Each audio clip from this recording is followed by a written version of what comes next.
धन श्री गुरु नानक देव जी जब लाहौर निवासियों से विदा लेकर प्रस्थान करने लगे तो भाई मर्दाना जी ने प्रश्न किया कि हे गुरुदेव, हम कहाँ जा रहे हैं। उनके उत्तर में गुरु नानक देव जी कहने लगे, भाई मर्दाना जी, आप देख रहे हैं ना कि प्रजा ज्ञानहीन होने के कारण इतने छल कपट से लूटी जा रही है। धर्म के नाम पर पाखंडी लोगों ने कर्म कांड का जाल बिछा रखा है और इसमें से जनसाधारण नहीं निकल सकता। यदि कोई इन कर्म कांडों का विरोध करता है तो ये लोग उस व्यक्ति को अपनी उदर पूर्ति में बाधक जानकर उसका दमन करने हेतु उस पर मनगढ़ंत आरोप लगाते हैं। जैसे कि मुझे भी तो कहा गया था कि यह नास्तिक है, बेताला है, कुमार्गी है और पता नहीं क्या क्या। इसलिए जनसाधारण में जागृति लाने के लिए हमें उन सारे स्थानों पर पहुंचना होगा जहां ये पाखंडवाद फैलाकर जनता को गुमराह करते हैं। इसलिए हमें उन सारे धर्म स्थलों को अपने प्रचार का क्षेत्र बनाना होगा तथा उन धर्म के ठेकेदारों से लोहा लेकर जनता का मार्गदर्शन करना होगा। मर्दाना जी ने कहा कि परंतु गुरुदेव, हम तो अकेले हैं और निहत्थे भी, हम उन लोगों का सामना कैसे कर पाएंगे।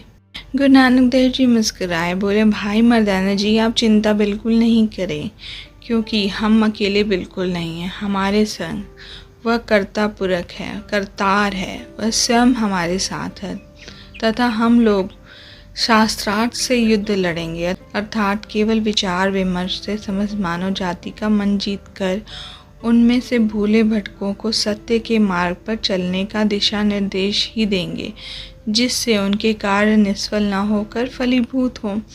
बस यही हमारा वास्तविक लक्ष्य है। मर्दाना जी ने कहा कि तो गुरुदेव, हमें इस कार्य को करने के लिए सबसे पहले कहाँ जाना चाहिए। गुरु नानक देव जी ने कहा, हमें इस प्रकार अपनी योजना बनानी चाहिए कि हम उन सभी तथा कथित तीर्थ स्थलों पर ठीक उस समय पहुँचें जब वहाँ यात्री किसी विशेष उत्सव में भाग लेने के लिए उपस्थित होते हैं। इस प्रकार वहाँ पर एकत्रित भीड़ को संबोधन करने में भी हमें आसानी होगी तथा हमारा संदेश वहाँ से दूर दूर पहुँच जाएगा, क्योंकि वहाँ पर विभिन्न स्थानों से लोग एकत्रित होते हैं। मर्दाना जी ने कहा, आप ठीक कहते हैं, लेकिन पहले कहाँ चलेंगे। गुरु नानक देव जी ने कहा कि कुछ दिनों में वैसाखी के अवसर पर हरिद्वार में कुंभ का मेला लगने वाला है। वहाँ पर श्रद्धालु तीर्थ यात्री पवित्र गंगा में स्नान करने के लिए दूर दूर से आएंगे, अतः हमें वहां पहुंचकर इस अवसर का लाभ उठाना चाहिए। मर्दाना जी ने कहा, हाँ गुरुदेव, यह सही रहेगा। इस प्रकार हरिद्वार को अपनी मंजिल मानकर गुरु नानक देव जी आगे चल पड़े। आगे चलते चलते वह पंजाब के उपल गांव में पहुँचे, पर वहाँ पर मर्दाना जी को भूख प्यास सताने लगी। उन्होंने गुरुजी से कहा कि गुरुजी, मुझे किसी आसपास के गांव में भोजन करने की आज्ञा दें। तब गुरु नानक देव जी कहने लगे कि भाई मर्दाना, अभी हम अपने क्षेत्र से बहुत अधिक दूर नहीं आए हैं।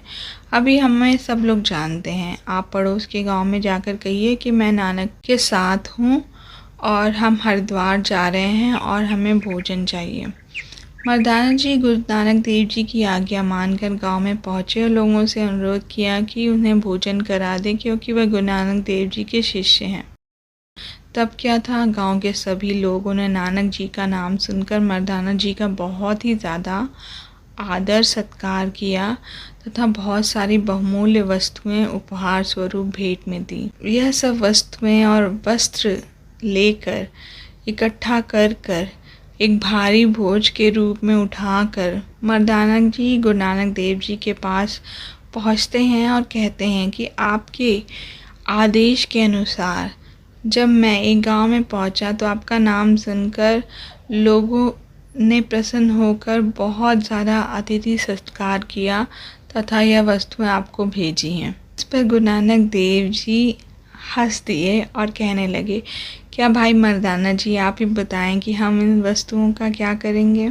अगर हमें वस्तुओं का ही मोह होता तो हम अपना घर बार और अपना कामकाज छोड़कर यहाँ क्यों आते। वहाँ पर क्या हमें वस्तुओं की कमी थी। मर्दाना जी ने कहा, आप ठीक कहते हैं, मुझे बहुत कम ज्ञान है, मुझे क्षमा करें, परंतु अब मैं इन वस्तुओं का क्या करूं। नानक जी ने कहा, यह वस्तुएं यहीं पर त्याग दीजिए। मर्दाना जी ने कहा, वह तो ठीक है, किंतु इतना साहस मुझ में नहीं है कि मैं इन अमूल्य प्यार से भरे उपहारों को यहीं फेंक दूं। गुरु नानक देव जी कहने लगे, तो ठीक है, जैसी आपकी इच्छा आप वैसा ही करो, परंतु हमें तो आगे अपनी मंजिल की तरफ बढ़ना ही है। मर्दाना जी ने कहा, ठीक है, मैं इन उपहारों को उठा कर चलूँगा। अब मर्दाना जी गुरु नानक देव जी के पीछे पीछे चल पड़े, परंतु बहुत जल्दी थक गए, जिस कारण गुरु नानक देव जी को रुकने के लिए आवाज़ें देने लगे। तब गुरु नानक देव जी ने कहा, भाई मर्दाना, अभी भी समय है, मोह माया त्यागो, इसे यहीं रख कर आगे सरलता से चलो। परंतु मर्दाना जी ने बुझे मन से कुछ एक निम्न स्तर की वस्तुएं वहीं ज़रूरतमंदों को बांट दी, किंतु कुछ वस्तुएं बचाकर फिर से रख ली। अब बोझा बहुत कम तथा काफ़ी हल्का हो गया था, इसलिए मर्दाना जी अब सरलता से गुरु नानक देव जी को साथ देते हुए चलने लगे। किंतु कुछ दूर जाने पर फिर वही दशा, मर्दाना जी फिर पीछे छूट गए तथा थक गए, जिसे देखकर गुरु नानक देव जी ने फिर से मर्दाना जी से कहा, भाई मर्दाना, यह बोझा त्यागो, यह माया जाल है। जब तक इसे नहीं त्यागोगे तब तक कठिनाइयों का वज़न तुम्हारे सिर पर पड़ा रहेगा तथा तुम व्यर्थ में ही परेशान होते रहोगे। अतः त्याग में ही सुख है। एक बार कहना मान के तो देखो। मर्दाना जी ने तब आज्ञा मानकर समस्त वस्तुओं को ज़रूरतमंदों में बांट दिया तथा खाली हाथों से केवल रबाब उठाकर गुरु नानक देव जी के पीछे चल पड़े। अब उनके सामने भारी भरकम बोझ की थकान नहीं थी, अतः वह साधारण रूप से तीव्र गति से चलते जा रहे थे। इस प्रकार गुरु नानक देव जी ने उन्हें समझाते हुए कहा कि भाई मर्दाना, वास्तव में यह संसार इस माया का बोझा ही है, सिर पर बिना कारण उठाए घूम रहा है, जिससे वह कदम कदम पर थकान के कारण परेशान है, परंतु मोहवश उसका त्याग भी नहीं कर पाता और जीवन के सफ़र का आनंद भी नहीं ले पाता। वास्तव में आनंद तो माया मोह के जाल को तोड़कर उसके त्याग में ही है। मर्दाना जी ने कहा, आप तो ठीक कहते हैं, परंतु मैं तो बहुत ही अल्पज्ञानी हूँ। आप कृपा करके बताएं तो मैं समझ जाऊँगा। यह बताइए कि बिना माया के निर्वाह कैसे संभव है। गुरु नानक देव जी ने बोला, भाई मर्दाना, आपने बात ठीक से समझी नहीं। मेरे कहने का अर्थ यह है कि व्यक्ति अपनी आवश्यकता अनुसार ही माया का उपयोग करे। माया को संग्रह करना, उसका गुलाम बनना, जैसे कि आपने बिना आवश्यकता की वस्तुएं सिर पर उठा ली थी, जबकि आपने आवश्यकता अनुसार नए वस्त्र धारण कर लिए थे। उसके अतिरिक्त वहीं पर त्याग करके सब कुछ आपको आ जाना चाहिए था। नए वस्त्र धारण करना यह आपकी आवश्यकता थी, परंतु ये बोझा तो केवल लालच तृष्णा थी, जो कि आपको दुखी ही कर रही थी। मर्दाना जी ने कहा, मैं अब जीवन के रहस्य को आपकी कृपा से धीरे धीरे समझ रहा हूँ, अतः आप इसी प्रकार समय समय पर मेरा मार्गदर्शन करते रहें, क्योंकि मैं अपने निम्न स्तर के संस्कारों का बंधा पग पग पर डगमगाता रहता हूँ। अतः आप ही बताएं कि वास्तव में माया क्या है। गुरु नानक देव जी ने कहा, भाई मर्दाना, यह सभी सांसारिक वस्तुएं माया ही है, जिनको पाने के लिए मन में लालसा उत्पन्न हो। इस माया का बहुत ही विस्तृत रूप है पत्नी, बच्चे, मकान, भूमि और अन्य बहुमूल्य सामग्री सब माया का ही रूप है। इसका अनेक रूपों में प्रसार है। इसका अर्थ यह है कि वह सब कुछ माया है, जिसे प्राप्त करने की इच्छा हम करते हैं। यदि हम इसका उपयोग आवश्यकता के अनुसार संतोषी होकर करें तो यह मनुष्य की दासी बनकर उसकी सेवा करती रहेगी, किंतु हम तो बिना आवश्यकता अनुसार केवल लोभ लालच में अंधे होकर इसको इकट्ठा करने के लिए भोगते हैं, जिससे हम दुखी रहते हैं तथा हमारा जीवन कष्टमय हो जाता है। क्योंकि तृष्णा की तो कोई सीमा नहीं है। यह तृष्णा उसी प्रकार कार्य करती है जिस प्रकार अग्नि ईंधन को जलाती चली जाती है। आग कभी भी ईंधन डालने से शांत नहीं होती, वह बढ़ती ही जाती है, बढ़ती ही जाती है। ठीक इसी प्रकार तृष्णा कभी शांत नहीं होती, वह बढ़ती ही जाती है।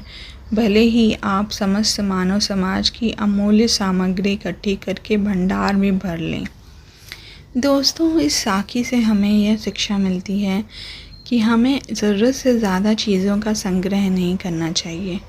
वह हमारे लिए एक बोझ की तरह हो जाती है। आप अपने आसपास अपने घर में भी देखेंगे तो हमने ज़रूरत से ज़्यादा चीज़ें इकट्ठी की हुई हैं।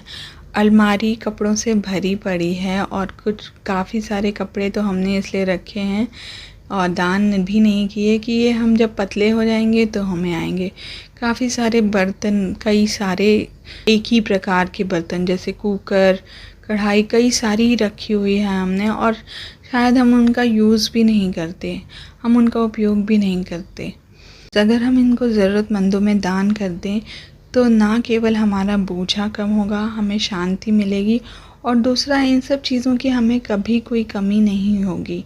इसलिए चीज़ों के संचय को गुरु नानक देव जी ने मना किया है और आवश्यकता के अनुसार ही चीज़ों का उपयोग करके आगे बढ़ने को कहा है। दोस्तों, अगर आपको ये साखी अच्छी लगी, ये वीडियो अच्छा लगा तो इस चैनल को लाइक करें, सब्सक्राइब करें, कमेंट करें और अपनों के साथ शेयर ज़रूर करें। सतनाम श्री वाहे गुरु।